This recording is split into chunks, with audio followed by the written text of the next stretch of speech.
special, man. Oh, it's exciting times. I got some goosebumps. Burn it down!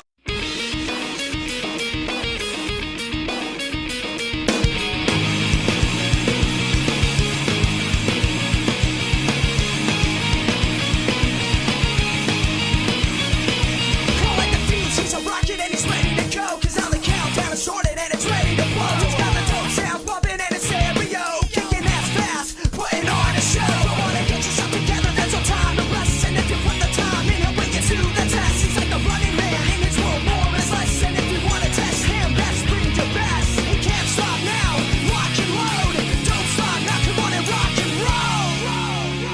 Win this world, gotta make your own way. One is all in this world. Life is just a game you play. Never fear the fall. When you leave without a net to find, it won't be there all the time. So watch your step now, watch your step, don't fall.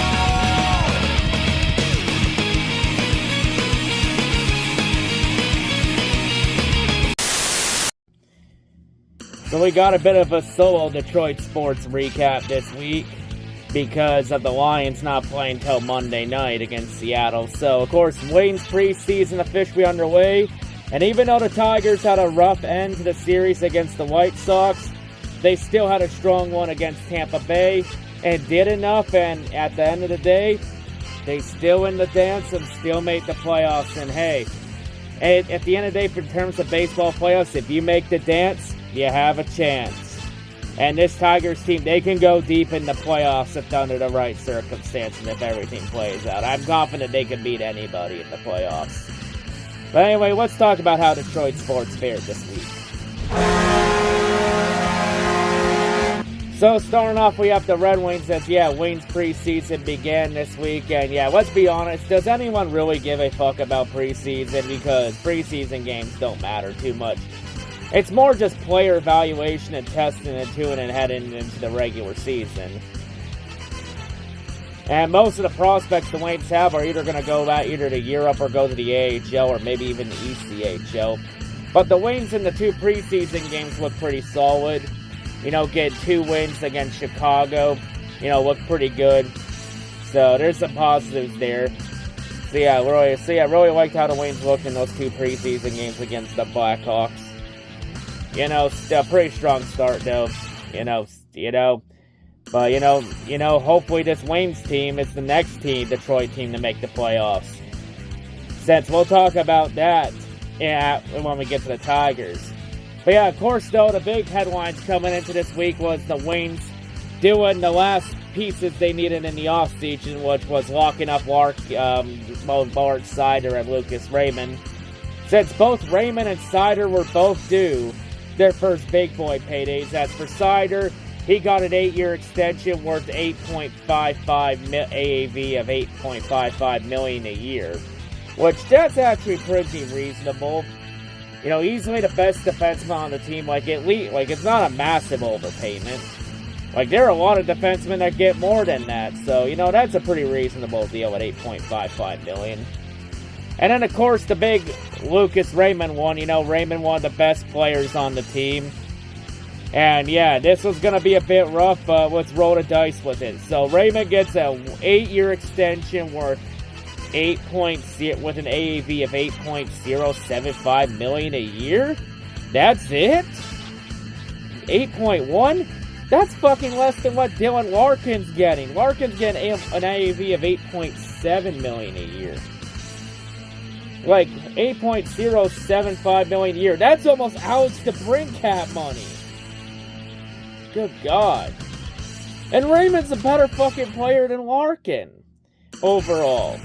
Just because I think Raymond's a better overall player than Larkin. I mean, Larkin's easily a 40-40 guy if he stays healthy.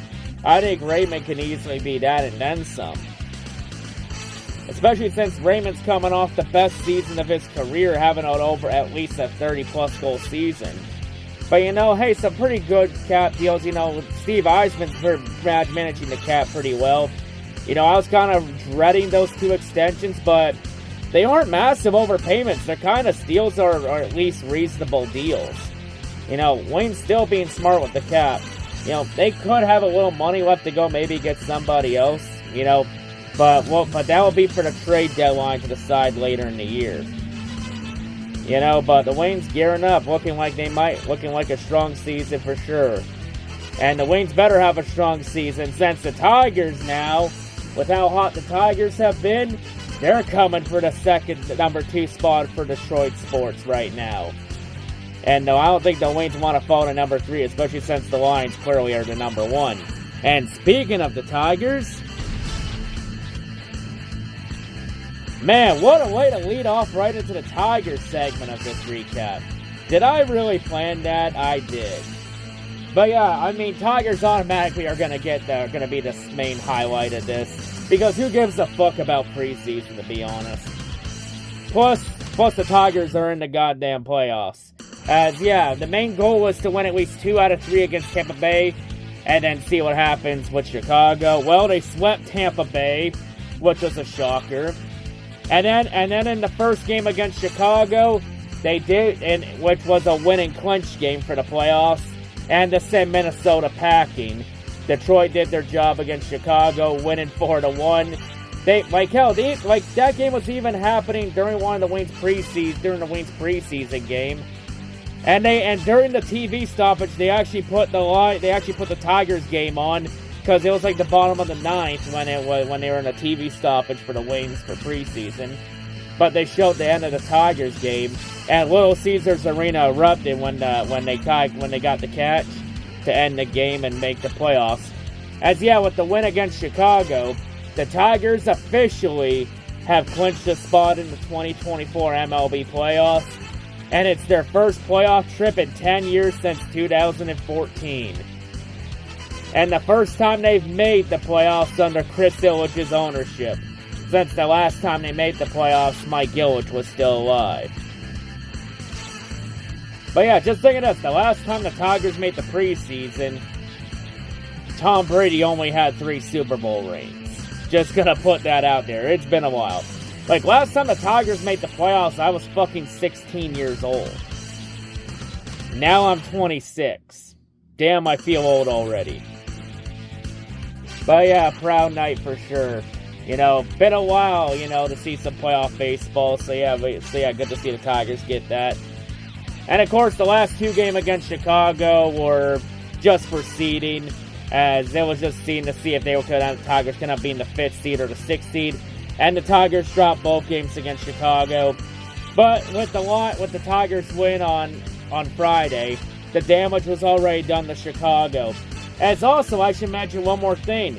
With the Tigers winning on Friday against the White Sox, they also handed the White Sox their 121st loss of the season. And that 121st loss is a new MLB record for most losses in a season in the modern era of baseball, breaking the previous record of 120 losses set by the 1962 expansion New York Mets. Jesus Christ, when you are worse than the 1962 Mets, you really fucked up somewhere. Especially considering that the White Sox were hyped up as World Series contenders 3 years ago? And you look at this team now, it's like, this White Sox team is supposed to be a World Series contender? This fucking team can't even take a piss without hitting the toilet rim, for Christ's sakes. But yeah, at least the 1962 Mets had an excuse to be dog shit. The White Sox literally have no excuses to be bad. And also the 121 losses is also an AL record for most losses in the season, breaking the previous record of 119 losses set by the Tigers in 2003. And of course, the Tigers almost tied the Mets in 2003 for most losses in the year, until the Tigers won on the last day of the season to prevent that tie from happening. But hey, Chicago now holds both the records, so that's pretty good. You know, that's a double whammy. Not only do the Tigers clinch their first playoff spot in a decade, they also hand the most hated division rival in Chicago, in the White Sox, the record for most losses in a single season. That's got to sting for Chicago. When you get handed the record for most losses in a year, by the team and city you hate more than anybody else. Although Bears fans probably hate Green Bay more than Detroit Lions, but we'll let Bears fans decide that. I mean, Judah Tribe could easily fool you with how much he talks about the Lions more than the fucking Packers. But yeah, still a great day, even despite, those 2 losses to Chicago at the end of the year. Those were pretty rough and ugly losses, but hey, we know what this Tigers team is capable of, especially the last month they were on. And consider this, about a month ago, back in August, when they were 55-63, the Tigers only had a 0.2% chance of making the playoffs. They were like 12.5 games back in Minnesota for the final wild card spot. And we're at complete rock bottom. But somewhere in all that, the Tigers hit a switch. And they've been one of the hottest teams in baseball. And they knocked Minnesota out. Well, that's going to make Minnesota hate Detroit even more. Especially since Viking fans are still crying about Kirby Joseph to this day. By the way, Viking fans, Kirby Joseph still did nothing wrong. Go cry to a brick wall. Or hell, go cry to your goddamn fucking skull horn. Or if the Viking fans really want to cry about it, they can come to Ford Field and cry to the Lions NFC North Division banner. And yeah, also I should mention, this is also the first time in Tigers franchise history they've made the playoffs as a wild card team. Because every other time the Tigers have made the playoffs, they've won the AL Central. This is a bit different. Sadly, the Tigers, they were too big a hole to catch Cleveland. But yeah, there are a lot of questions about the Tigers. But, a deep playoff run would kind of answer a few of those questions. As for the Tigers, their playoffs will start Tuesday. And they will play in the best-of-3 series against the Houston Astros. Since with the Tigers dropping the last 2 to Chicago, they dropped to the 6th seed as Kansas City passes them via tiebreaker. So Kansas City gets to face Baltimore, while the Tigers get Cleveland. I mean, not Cleveland, Houston. I do like the Tigers' chances. I mean, also Tariq Skubal locks up the AL Triple Crown, becoming the first Tigers pitcher to lock up the Triple Crown since Justin Verlander in 2011. So yeah, that's a cool mark for Tariq Skubal. Keeping Tariq Skubal put the Tigers as a massive priority in the offseason. But I like the Tigers' chances going into the playoffs. I think they can go deep under the right circumstances. Houston's gonna be a bit of a tough task. But I like the Tigers' chances to go up to Houston and upset the Astros. I mean, they're in the playoffs. And we've seen the playoffs. If you make the dance in the playoffs in baseball, you have a shot to win it all. I mean, we've seen some pretty mediocre teams the last couple years come in and make deep runs. I mean, we saw the Phillies a couple years ago make it to the World Series. Hell, we saw the fucking Texas Rangers last year. They looked mediocre as all hell, but they got hot in the playoffs and made it all and won the whole damn thing last year. So, anything's possible, You're in the dance, you have a shot. Now, can the Tigers take that momentum from the last month to get into the dance and bring it into the playoffs and do some damage? We'll find out Tuesday night when they face the Astros to start that best-of-3. But I'm confident Tigers' chances. Plus, in terms of my Detroit sports ring count, I've been alive for 3 Red Wings Stanley Cups and 1 Pistons championship. 2 teams are missing in that club. Missing a Lions Super Bowl ring and a Tigers World Series ring. Because I wasn't alive the last time the Tigers won a World Series. Back in '84. Hell, I wasn't even alive when the fucking Mets lost 120 games in 1962.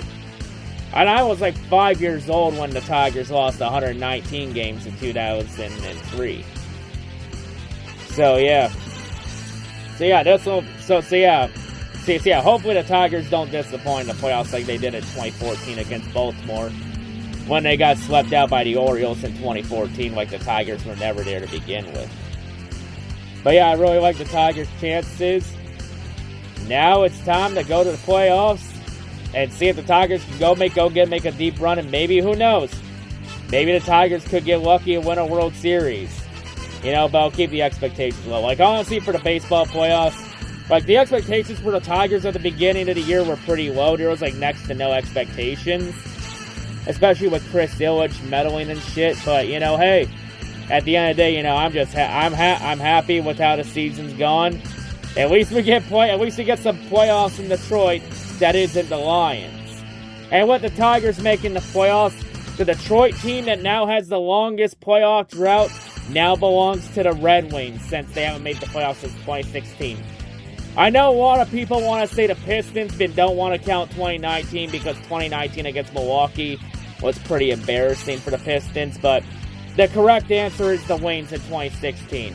And for everybody that wants that to be the Red Wings, the Pistons to have the longest drought, don't worry, the Pistons will most likely end up with that honor by April 2025 when the Wings make it back to the playoffs. But for now, the Pistons are spared from that for now.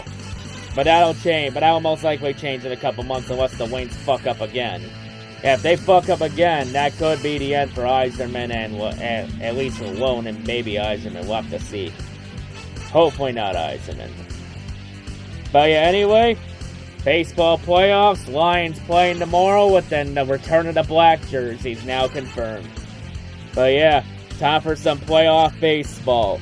And time for the English D, to take its rightful place in the baseball mantle. You know, rough end to the year, but now it's time for the Tigers to go out and maybe go try and win a World Series. They end the dance, that's the main thing. And they got a shot. Let's fucking go. I'm out. Go Lions and go Tigers.